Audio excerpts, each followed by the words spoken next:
মানুষের শরীরের যে সমস্ত অবাঞ্ছিত পশম বা লোম আছে, যেগুলো ছাঁটার, যেগুলো কাটার, পরিষ্কার করার নির্দেশ আসছে, সেটা বগলের নিচের পশম হোক, নাভির নিচের পশম হোক, এগুলোকে পরিষ্কার করার জন্য আজকাল হেয়ার রিমুভাল পাওয়া যায়।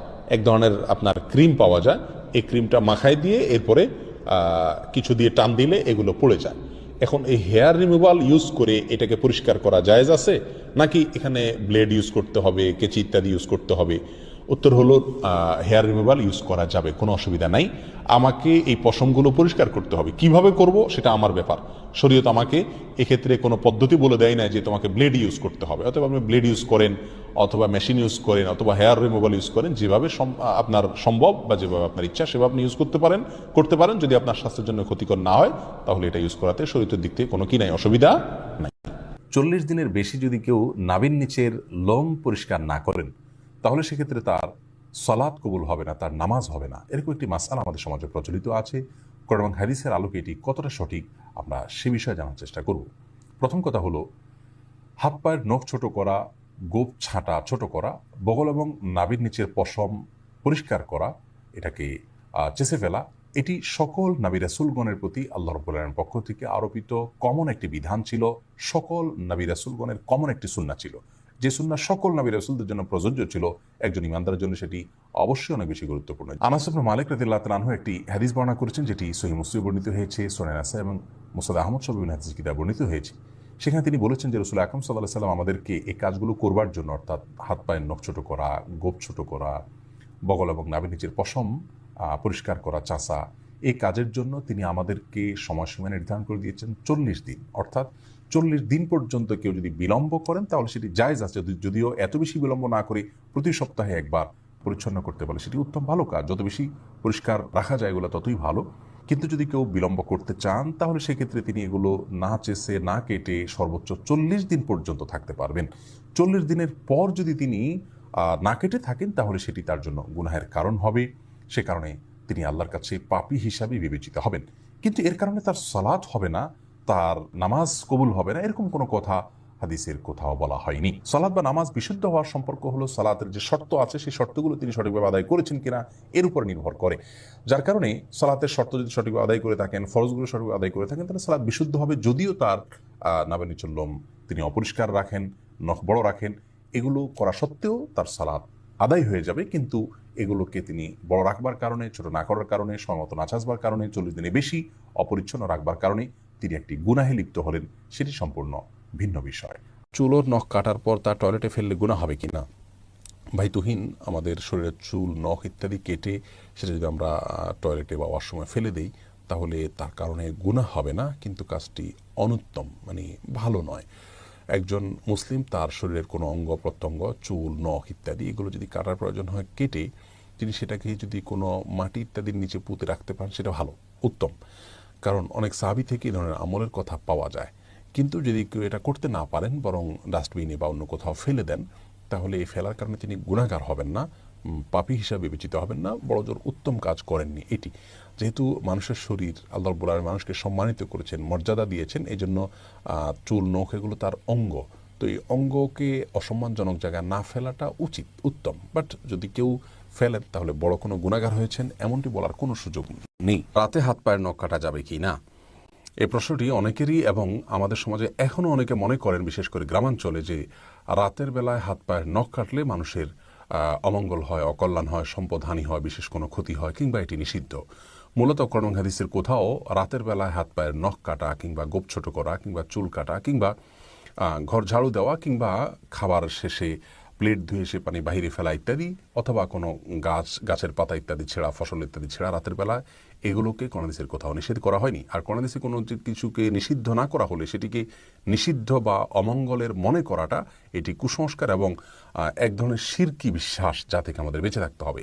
রাসূল করিম সাল্লাল্লাহু আলাইহি ওয়াসাল্লাম বিভিন্ন হাদিস থেকে আমরা জানতে পারি লা আদওয়া ওয়ালা তিয়ারাতা, এবং এ জাতীয় অনেক হাদিস রয়েছে যেগুলোর খোলাসা হলো অমঙ্গল, অপয়া বলতে কোনো কিছু শরীয়তে নেই, যে অমুক কাজে অমঙ্গল, অমুক কাজে অপয়া আছে। যদি শরীয়তে সেটাকে অমঙ্গলজনক বলে আখ্যায়িত না করে, মন গড়া বিশ্বাস থেকে সেটাকে অমঙ্গলজনক মনে করাটা এটি ভ্রান্ত বিশ্বাস, যা আমাদের ঈমানের জন্য ক্ষতিকর। বিধায় এই বিশ্বাস থেকে আমাদের সরে আসতে হবে। অনেক হিন্দুরা মনে করেন, বিভিন্ন ব্লগে আমি দেখেছি যে তাদের ধারণা মতে লক্ষ্মী সন্ধ্যাবেলায় বাসা বাড়িতে বাড়িতে যান তাদের দেবতা, এবং ওই সময় কেউ হাতের নখ কাটলে বা কোনো কিছু পরিষ্কার করলে, ময়লা ইত্যাদি শরীরে এগুলো পরিচ্ছন্ন করতে গেলে, বিশেষ করে হাত পায়ের নখটক ইত্যাদি কাটতে গেলে তিনি রুষ্ট হয়ে যান এবং তাতে সম্পদের ক্ষতি হয়। এটা হিন্দুদের শিরকপূর্ণ বিশ্বাস, যা একজন মুসলিম কোনো অবস্থাতেই ধারণ বা লালন করতে পারেন না। অতএব রাতের বেলা হাত পা নখ কাটা যাবে না এমন কোনো কথা নেই। আল্লাহ তাআলা কোরআনে কারিমে বলেছেন, ওয়াজআলনা আল-লাইলা লিবাসা, আর আমি রাতকে পোশাক স্বরূপ করেছি, অর্থাৎ যেন আমরা রাতের বেলা ঘুমোতে পারি, সেজন্য আল্লাহ সেটাকে সেভাবে উপযোগী করে দিয়েছেন। রাতে মৌলিক কাজ হলো একজন মানুষ ঘুমাবে, কিন্তু এর পাশাপাশি ছোটখাটো অন্যান্য কাজ তিনি অবশ্যই করতে পারেন। কোনো প্রকার নিষেধাজ্ঞা বা ক্ষতি তাতে নেই। ক্ষতি আছে মনে করলে সেটি তার ঈমানের জন্য ক্ষতিকর হবে। বরং একটা সময় আমাদের দেশে বা অনেক এলাকাতে হয়তো ইলেকট্রিসিটি ছিল না, যার কারণে অন্ধকারের মধ্যে চেরাগের নিভু নিভু আলোতে বা আলো আধারিতে কিংবা মোমবাতির আলোতে, স্বল্প আলোতে যদি হাত পায়ের নখ কাটতে যেত, তাহলে সেক্ষেত্রে হয়তো সেটি যথাযথভাবে হতো না বা খুব সুন্দরভাবে হতো না। এইসব কারণে যদি তখন মানুষ নিষেধ করে থাকেন, সেটির একটা যৌক্তিকতা ওই সময়ের জন্য হয়তো ছিল, যে ঠিক আছে, অন্ধকারের মধ্যে কাটতে গেলে তুমি হাত কেটে যেতে পারে, বা না দেখে কাটতে গেলে তোমার ক্ষতি হতে পারে। ক্ষতি হতে পারে বলতে কোনো জায়গায় কেটে যেতে পারে বা বাঁকা হতে পারে ইত্যাদি ইত্যাদি। এসব কারণে দিনের আলোতে করা ভালো, এটা সেই দৃষ্টিকোণ থেকে তখন বলে থাকলে ঠিক আছে। এখন যেহেতু সেই সমস্যা নেই, অতএব রাত দিন এখন প্রায় সমান, বিধায় কেউ চাইলে রাতেও কাটতে পারে, কেউ চাইলে দিনেও কাটতে পারে। বাকি রাতে কাটলে ক্ষতি হবে, এই বিশ্বাসটা কোনো সময়ের জন্যই সঠিক নয়, এটা সম্পূর্ণ ভুল ধারণা। অনেকেই বলে থাকেন যে রাতে হাত পায়ের নখ কাটলে চোখের জ্যোতি কমে যায়। আসলে ওই যে আলো আধারিতে বা অল্প আলোতে, যখন ইলেকট্রিসিটি ছিল না, তখন খুব বেশি চোখের উপরে প্রেসার দিয়ে এই সমস্ত করতে গেলে হয়তো চোখের ক্ষতি হবে, এই ধারণা থেকে তারা হয়তো বলেছেন। কিন্তু আজকে যেহেতু এটি প্রযোজ্য নয় এবং সঠিক নয়, বিধায় চোখের জ্যোতি কমে যাবে, এটিও ভুল ধারণা হবে। বিধায় রাতে হাত পায়ের নখ কাটাতে কোনো অসুবিধা নেই।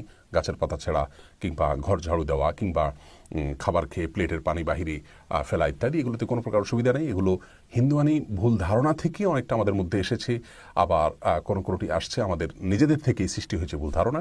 অতএব ভুল ধারণা থেকে আমাদেরকে বেঁচে থাকতে হবে। কেউ চাইলে রাতেও কাটতে পারেন হাত পায়ের নখ, কেউ চাইলে দিনেও কাটতে পারেন। ফায়জা ইবনাত চুহি, আপনি জানতে চেয়েছেন তালি দেওয়া ও শীষ দেওয়া কি ইসলামে হারাম? গুরুত্বপূর্ণ একটি প্রশ্ন করেছেন। অনেকেই বিভিন্ন অনুষ্ঠানে দেখা গেল যে কাউকে উৎসাহ দেওয়ার জন্য বা কারোর কোনো কথার সাথে ঐকমত্য পোষণ করেছেন সেটা প্রকাশ করবার জন্য হাতে তালি দিয়ে থাকেন, আবার অনেকে মুখে শীষ দিয়ে থাকেন। এই বিষয়গুলোর ইসলামী শরিয়াতে জায়েজ না জায়েজ হওয়া নিয়ে আমাদের সমাজে কিছুটা ধোঁয়াশা রয়েছে অনেকের মধ্যে। দেখুন, হাতে তালি দেওয়ার বিষয়ে রাসূল করিম সাল্লাল্লাহু আলাইহি সাল্লামের নির্দেশনা একটি পাওয়া যায়, সেটি হলো মেয়েরা জামাতবদ্ধ নামাজে ইমামের ভুল শুধরাবার জন্য হাতে তালি দিবেন, আর সেটা হবে হাতের উল্টা পিঠের সাথে, হাতের তালুর সাথে বাড়ি দিয়ে আওয়াজ দিয়ে তারা ইমাম সাহেবকে সাবধান করবেন। আর পুরুষ মুসল্লি থাকলে তারা সুবহানাল্লাহ বলে ইমাম সাহেবকে ভুল হয়েছে সে বিষয়ে শুধরানোর চেষ্টা করবেন, তার দৃষ্টি আকর্ষণ করার চেষ্টা করবেন। এ হলো মৌলিক নির্দেশনা। এর বাইরে আর বিশেষ কোনো জায়গায় বা ভিন্ন কোনো জায়গায় তালি দেওয়ার কথা ইসলামী শরিয়াতে কোথাও বলা হয়নি। বরং কোরআনে কারিমে সূরা আনফালে, যথাসম্ভব সূরা আনফালেই আল্লাহ সুবহানাহু ওয়া তাআলা 35 নম্বর আয়াতে বলেছেন যে ওমা কানা সলাতুহুম ইল্লা মুকাআন ওয়া তাসদিয়া ইনদাল বাইতি ইল্লা মুকাআন ওয়া তাসদিয়া, অর্থাৎ মক্কার মুশরিকরা, কাফিররা, তাদের ইবাদত ছিল তারা বাইতুল্লাহর পাশে গিয়ে শীষ বাজাতো এবং হাতে তালি দিত, এটাকে তারা ইবাদত হিসাবে করত। এবং অনেক উলামা ইকরাম বলেছেন এটা তারা সাধারণ উৎসবে, সাধারণ আনন্দেও তারা হাতে তালি দিত। তো ইবাদত হিসাবে যদি কেউ হাতে তালি দেয়, শীষ দেয়, তাহলে তো সরাসরি হারাম, এতে কোনো সন্দেহ নেই। আর যদি ইবাদত হিসাবে না দেয়, এমনিতে সাধারণ অনুষ্ঠানে উৎসাহের জন্য হাতে তালি দেয় বা শীষ বাজায়, তাহলে সেটা কমপক্ষে মাকরুহ হবে, অর্থাৎ এটি অপছন্দনীয় হবে। সরাসরি হারাম হবে কিনা সেটা কেউ কেউ বলেছেন, তবে বিশুদ্ধ মত অনুযায়ী এটি মাকরুহ হবে, সাধারণ অবস্থাতে সরাসরি হারাম হবে না। আমরা কাউকে উৎসাহ দেওয়ার জন্য বা কোনো আশ্চর্যজনক কিছু দেখলে আমরা সুবহানাল্লাহ বলবো, আল্লাহু আকবার বলবো, সেটাও ইন্ডিভিজুয়ালি যার যার মতো বলবো। দলবদ্ধভাবে এরকম মানে একসাথে স্লোগান দিয়ে আল্লাহু আকবার বলা, সুবহানাল্লাহ বলার কোনো নির্দেশনা হাদিস কোরআনে পাওয়া যায় না।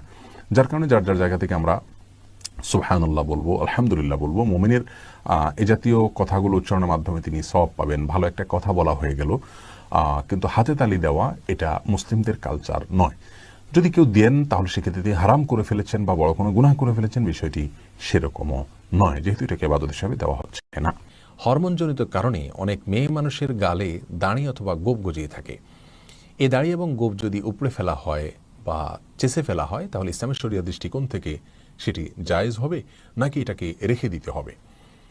এই প্রশ্ন উত্তর আমরা বলতে চাই যে সহিহ বুখারীর একটি হাদিসে রাসূল করিম সাল্লাল্লাহু আলাইহি সাল্লাম সে সমস্ত নারীদের প্রতি অভিসম্পাত করেছেন যারা তাদের মুখের বিভিন্ন রকমের পশমগুলোকে তারা তুলে ফেলে, এবং এ হাদিসের আওতায় ব্রু প্লাগ সহ এ জাতীয় যত কর্মকাণ্ড আছে সেই বিষয়গুলোকে সারা বিশ্বের উলামায়ে কেরাম নিষিদ্ধ বলে ঘোষণা করেছেন। কিন্তু মেয়েদের মুখে যদি দাড়ি অথবা গোঁফ গজায়, এ বিষয়ে সারা বিশ্বের সমস্ত উলামায়ে কেরামের ফতোয়া হলো সেটি উপড়ে ফেলা বা চেঁচে ফেলা সম্পূর্ণরূপে জায়েজ রয়েছে। বরং অনেক স্কলারগণ এটাকে মেয়েদের জন্য আবশ্যক বলেছেন, অর্থাৎ তাদের মুখে যদি দাড়ি অথবা গোঁফ গজায় তাহলে সেটাকে তুলে ফেলাটা তাদের জন্য বাধ্যতামূলক বা জরুরি বলে ফতোয়া দিয়েছেন। তার কারণ হলো আল্লাহ সুবহানাহু ওয়া তাআলা মেয়েদেরকে দাড়ি অথবা গোঁফ ছাড়া সৃষ্টি করেন, এটাই হলো তাদের ফিতরাত। অতএব তাদের মুখে দাড়ি অথবা গোঁফ গজানো মানে হলো এটা তাদের ফিতরাতের বাইরের একটি বিষয়, এটা তাদের শারীরিক সমস্যার কারণে বা হরমোনজনিত সমস্যার কারণে হয়েছে, বিধায় এটাকে উপড়ে ফেলা বা চেঁচে ফেলা বা যে কোনোভাবে এটাকে রিমুভ করা সম্পূর্ণরূপে জায়েজ রয়েছে। কিছু আছে যেগুলো ফেলা নিষিদ্ধ, যেমন মেয়েদের জন্য মুখের সাধারণ যে পশমগুলো আছে সেগুলো ফেলে দেওয়া বুখারীর সে হাদিসের আলোকে নিষিদ্ধ, বিধায় যেগুলোকে ফেলতে নিষেধ করা হয়েছে সেগুলো ফেলা যাবে না। পুরুষদের জন্য দাড়ি ফেলে দেওয়া সম্পূর্ণরূপে নিষিদ্ধ। নবী সাল্লাল্লাহু আলাইহি সাল্লাম দাড়িকে লম্বা এবং দীর্ঘ করতে বলেছেন, ছেড়ে দিতে বলেছেন, বিধায় তারা সেগুলো ছোট করতে পারবেন না, চাঁচতে পারবেন না বা ফেলে দিতে পারবেন না। আর তৃতীয় কিছু পশম আছে যেগুলো রাখা অথবা না রাখার কোনো নির্দেশ দেওয়া হয়নি, রাখতে নির্দেশও করা হয়নি, আবার চাষার ব্যাপারেও কোনো নির্দেশনা দেওয়া হয়নি, যেমন শরীরের অন্য সাধারণ যে পশমগুলো আছে।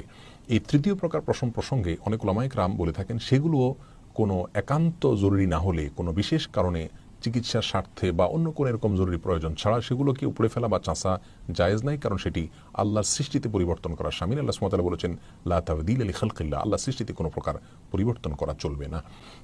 আমাদের মাদের নাক এবং কানে অলংকারের জন্য যে ছিদ্র করা হয়ে থাকে, অজু এবং ফরজ গোসলের সময় সেই ছিদ্রের ভেতরে পানি পৌঁছানো আবশ্যক কিনা, হাতে যখন আংটি পরা থাকে, আংটি যদি টাইট থাকে তাহলে আংটির নিচে পানি পৌঁছানো এটা আবশ্যক কিনা।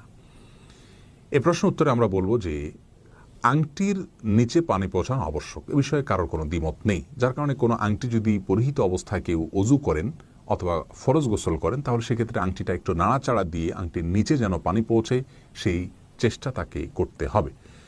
একইভাবে হাতে যদি চুড়ি অথবা টাইট কোনো অলংকার পরা থাকে যেটা শরীরের সাথে লেগে আছে তাহলে সেটাকে নাড়াচাড়া দিয়ে তার তলদেশে পানি পৌঁছানোর চেষ্টা করতে হবে।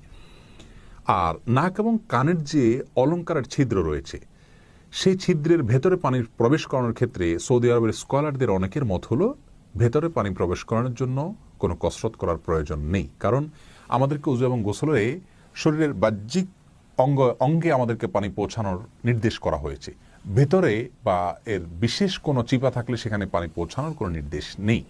যার কারণে আমরা যখন কুলি করি তখন কিন্তু মুখের প্রতিটি চিপায় পানি পৌঁছলো কিনা, দাঁতের প্রতিটি চিপায় পানি পৌঁছলো কিনা সেটা দেখা আমার জন্য বা নিশ্চিত করা আমার জন্য আবশ্যক নয়।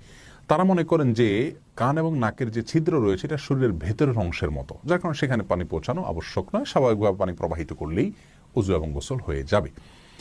আর আমাদের দেশের ওলামায়ে কেরামের মত হলো এক্ষেত্রে যদি অলংকার পরিহিত অবস্থায় কোনো মা বোন অজু করেন তাহলে সেক্ষেত্রে অজু করার সময় তার অলংকারকে কিছুটা নাড়া দিবেন পানি প্রবাহিত করার সময়, যাতে করে ছিদ্রের ভেতরে পানিটা চলে যায়।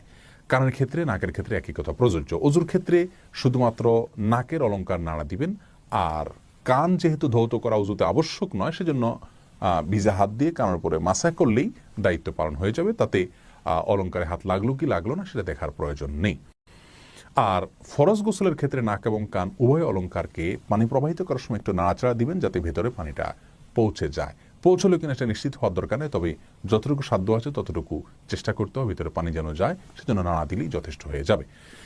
আর যদি অলংকার খুলে কেউ অজু বা গোসল করেন, অর্থাৎ নাকে তার নাকফুল নেই, কানে কানের দুল নেই কিন্তু ছিদ্র আছে, সেক্ষেত্রে তিনি চেষ্টা করবেন পানি দেওয়ার সময় হাত দিয়ে কিছুটা ডুলে পানি যতটুকু ভেতরে যায় সে চেষ্টা তার থাকতে হবে। সেটা নাকের ক্ষেত্রেও কানের ক্ষেত্রেও পৃথক কোনো কাঠি ইত্যাদি দিয়ে সেটা দিয়ে নাড়া দিয়ে ভেতরে প্রবেশ করিয়ে পানি পৌঁছানোর জন্য পৃথক কষ্ট বা কসরত করার প্রয়োজন নেই, কারণ সেটি এক ধরনের জটিলতা।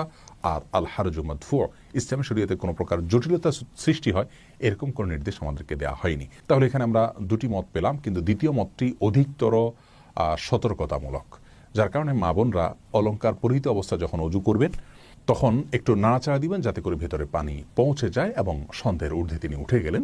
আর যদি অলংকার না থাকে তাহলে সেক্ষেত্রে অজু করার সময় সেই ছিদ্রের জায়গায় একটু ডলা দেওয়ার চেষ্টা করবেন যাতে করে পানিটা কিছুটা ভেতরে চলে যায়। তবে কাঠি ইত্যাদি দিয়ে পৃথকভাবে সেখানে পানি পৌঁছানোর বিষয়টি নিশ্চিত করার কোনো প্রয়োজন নেই। অনেকে মনে করেন যে বালিশে পা লাগলে ঘাড়ে ব্যথা করে, অর্থাৎ যে বালিশটি আমরা মাথার নিচে দিয়ে থাকি সেই বালিশে যদি আমাদের পা স্পর্শ করে পা সেটাতে লাগে তাহলে বালিশের প্রতি অসম্মান হয়, আর বালিশের প্রতি অসম্মানের কারণে তার দায়ে আমাদের ঘাড়ে ব্যথা হবে। ঘাড়ে আমাদের কাঁধে বিভিন্ন সময় ব্যথা হয় আমরা জানি, কিন্তু বালিশে পাও লাগলেই ঘাড়ে ব্যথা হবে এরকম কোনো কথা সঠিক নয়। এটি সম্পূর্ণ ভ্রান্ত এবং ভুল একটি ধারণা। হয়তো কেউ বা কারা এটা শুরুতে চালু করেছেন যাতে কেউ প্রয়োজনে অপ্রয়োজনে মাথায় দেওয়া বালিশকে পায়ের নিচে না দেয়, অসম্মান না করে বা সেটাকে ময়লাযুক্ত না করে। এই জায়গা থেকে কেউ হয়তো বা এরকম কোনো কথা প্রচলন দিয়েছেন, কিন্তু একজন মুসলিমকে মনে রাখতে হবে তিনি যদি কোনো বিশ্বাস তার ভিতরে স্থাপন করেন, সেই বিশ্বাসটি যদি কোরআন এবং সুন্নাহ থেকে সমর্থিত না হয়, কোরআন সুন্নাহ দ্বারা প্রমাণিত না হয়, অথবা কোনো বাস্তব অভিজ্ঞতা দ্বারাই সেটি প্রমাণিত না হয়, তাহলে সেক্ষেত্রে সেটিকে কোনো মুসলমান কোনো অবস্থাতেই নিজের ভিতরে লালন করতে পারেন না, বরং সেই ভ্রান্ত বিশ্বাস থেকে নিজেকে মুক্ত রাখতে হবে। আমাদেরকে মনে রাখতে হবে যে কোনো কাজের প্রভাব, কোনো কিছুর প্রভাব যদি অভিজ্ঞতা দ্বারা প্রমাণিত হয়, যেমন এই জিনিসটা খেলে এই সমস্যা হয়, তাহলে আমরা বলতে পারি যে এটা খেলে এটা হয়, কারণ এটা অভিজ্ঞতা দ্বারা প্রমাণিত বা বৈজ্ঞানিকভাবে এটি প্রমাণিত। কিন্তু যেটা বৈজ্ঞানিকভাবে প্রমাণিত নয়, অভিজ্ঞতা দ্বারা প্রমাণিত নয়, এর কোনো প্রভাব আপনার যৌক্তিকভাবে প্রমাণিত নয় এবং কোরআন সুন্নাতেও সেরকম কোনো বিশ্বাসের কথা বলা হয়নি, সেটি ধারণ করা নিজেদের ভিতরে এটা বিভ্রান্তি এবং গুমরাহি, এবং এটা আমাদের ঈমানের জন্য ক্ষতিকর বিশ্বাস। যেমন বালিশে পাও লাগলে ঘাড়ে ব্যথা হবে, এর কোনো বৈজ্ঞানিক ভিত্তি নেই এবং ইসলামী শরিয়াতেও এর কোনো ভিত্তি নেই, যার কারণে এই ধরনের ভ্রান্ত উক্তিগুলো থেকে আমরা বেঁচে থাকবো।